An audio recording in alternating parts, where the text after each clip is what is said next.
What is going on, guys? It is Wrestlelamia here, back with some more news. Join us now as Wrestlelamia looks at the wildest news stories and rumors you need to know, including AEW shutting down Botchamania for good, an AEW star rejected WWE, disappointing news concerning tonight's Smackdown, a new name change for Jinder Mahal's new faction, Big Cass is dating an AEW talent, and much more. Be sure to subscribe and hit that notification bell for daily wrestling videos, and follow us on Facebook for exclusive lists. Now let's do the intro and get straight into the first story.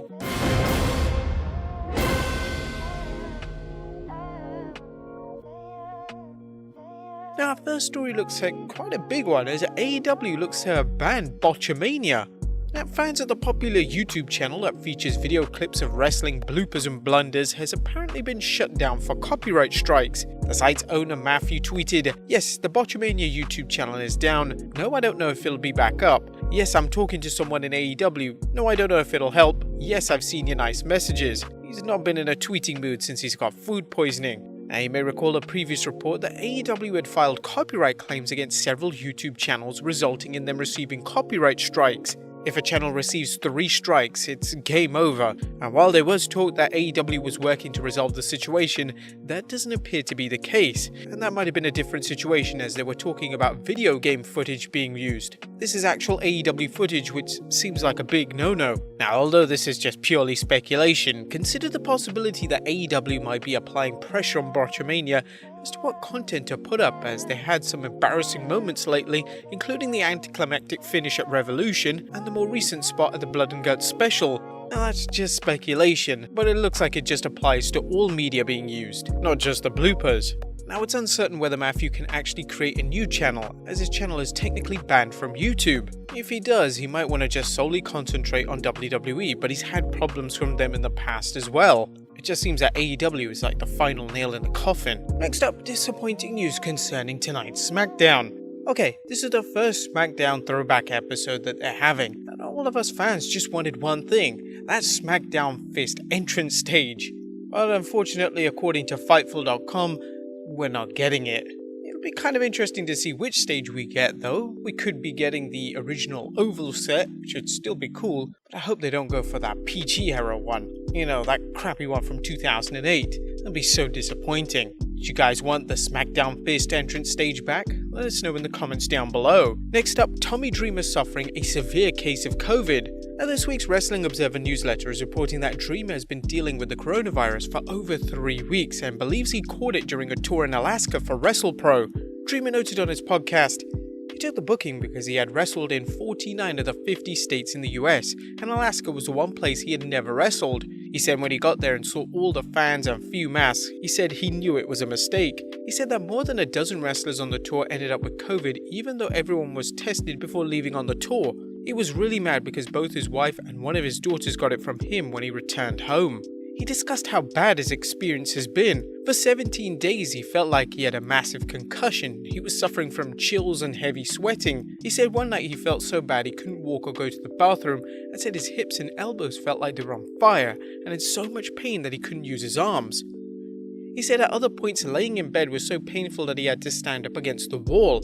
He said at times he felt he was going to die, and noted he had blood clots due to the pain in his legs and feared the disease would cause him long-term health problems. Now it's unknown which strain Dreamer caught, as there are some more severe ones, but symptoms really can range from non-existent to severe, sadly even at times fatal. We'd like to send our wishes to Tommy Dreamer and his family for a full and fast recovery. Next up is Brock Lesnar refusing a match with Roman Reigns. There's interesting talk coming from Roman Reigns' advisor Paul Heyman, as the former advocate of Lesnar discussed why he hasn't challenged Roman Reigns yet for the Universal Championship. During a talk with Days End News, Heyman commented, "If Brock Lesnar were to return, if it's a hypothetical, Brock Lesnar does what Brock Lesnar wants to do. How can you be cognizant of the fact that Brock Lesnar does not want to challenge Roman Reigns for the Universal Championship, or at least not yet? It's because he hasn't done it. Because if Brock Lesnar wanted to do it, it would have happened already, and it hasn't happened already because he doesn't want to." Do you think Heyman is implying that there's a good reason that Lesnar doesn't want to challenge Reigns, i.e. that he's too afraid to lose? Or Whatever the case, WWE is taking advantage of Heyman's excellent promo skills to further fuel of the rumors of the Beast Incarnate returning to take on the Tribal Chief. Frankly, I don't want to see a Reigns vs Brock Lesnar rematch. I'd rather see a Bobby Lashley vs Lesnar match. You know, one that hasn't been done about 5 times already? What do you guys think? Do you think Lesnar will ever return? If so, who would you want him to face? Next up, a new name for Jinder Mahal's new faction. A former WWE champion Jinder Mahal is back, and he's got backup. You may recall Mahal relied on the Singh brothers for backup, and now it looks like Jinder's going with the time and tested formula of having wrestlers to assist him in a pinch. Mahal teamed with the Singh brothers, aka the Bollywood Boys, at January Superstar Spectacle WWE Network special, taking on McIntyre and Indian superstars Indu Sher and Dilsher Shanky in a losing effort. However, it appears Mahal is now aligned with Rinku Singh and Dilsher Shanky. Singh is now going by the name Veer, which kinda loosely translated from Punjabi means a new or possibly different direction, while Dilsher is just going by the name Shanky. Don't be surprised to see this faction show up on Raw in the near future, as WWE teased a Jinder Mahal vs Drew McIntyre program in 2020 prior to Mahal's last injury. There's also the likelihood of Mahal, Veer and Shanky headed to WWE's proposed NXT India territory if and when it opens. Next up, an AEW star talks turning down WWE. Making it to the WWE is often considered a sign that a wrestler has finally made it, but not everyone thinks so, as seen in the case of current AEW star Jade Cargill, a rising star who explained why she turned down the WWE. Cargill talked about Mark Henry getting her a WWE tryout in 2019 and things went very well. However, Cargill claims she opted not to pursue a career in the WWE. However, this does differ with a previous report from the Wrestling Observer newsletter that Jade had been given a tryout but that she was not offered a contract.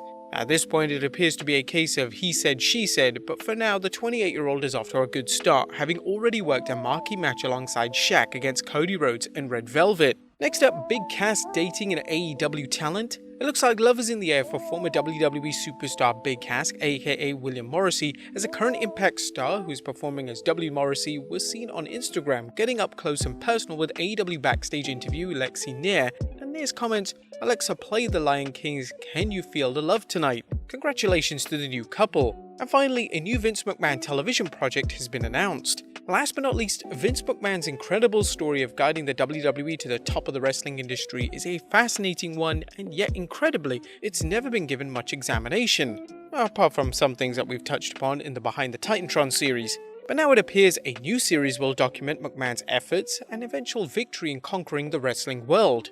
Wrestling Inc.'s Mark Middleton is reporting that Filmmakers Studio has issued a casting call for a new scripted television show on the life and career of Chairman and CEO Vince McMahon. The working title is No Chance, The Vince McMahon Story and the Rise of the New Wrestling World Order. The success of Vice TV's documentaries on wrestling's dark side of the ring is undoubtedly going to lead to similar productions on behind-the-scenes stories concerning the wrestling industry. A&E's biography series profiling WWE legends is one such show, and the proposed Vince McMahon story could be next. And while there have been rumors of an authorized Vince McMahon biopic, an unauthorized one could prove more interesting if the producers are willing to show Vinnie Mac's entire life as a promoter, both good and bad, rather than a sanitized version. Whatever the case, it could be a fascinating story, depending on how much digging is done. There are a number of myths and misperceptions concerning the WWF's rise to power, and a fresh and honest look could make for a compelling television. But there you have it, guys, the wildest news stories and rumors you need to know. Be sure to leave your comments down below, and I'll see you next time with some more wrestling content.